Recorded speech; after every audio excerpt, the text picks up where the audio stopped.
Chris Coon ay nabigla ngunit masaya na maglaro para sa Magnolia. Bagong simula si Chris Coon sa kanyang rookie year sa PBA. Naipadala si Coon sa Magnolia para kay Aris Junicio, pagkatapos lamang maglaro ng 5 laro kasama ang Titan Ultra.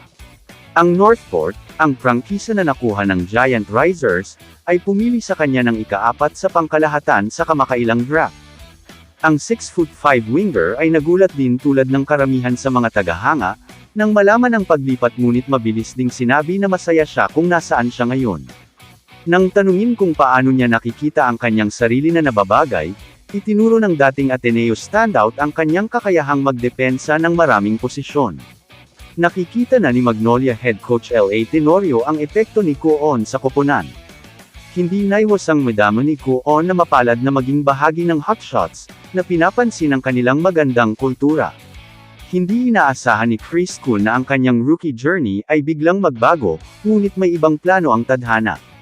Ilang araw lamang matapos ma-trade mula sa Titan Ultra, ang rookie ay gumawa ng kanyang Magnolia debut kaagad.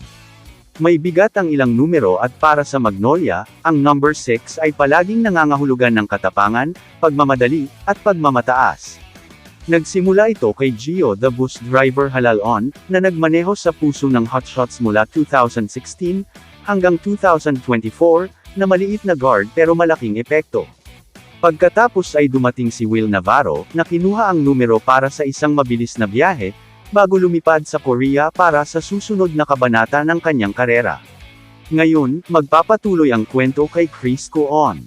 Opisyal niyang ginawa ang kanyang debut sa Magnolia, na nag-ambag ng 5 puntos at solidong pagmamadali mula sa bench, isang sulyap sa kung ano ang hinaharap para sa pinakabagong hotshot.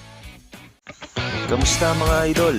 Sports Zone PH para sa sports news and update. Kung bago ka pa lamang dito sa channel ko, pindutin mo na ang subscribe button at notification bell para lagi kang update sa mga sports news.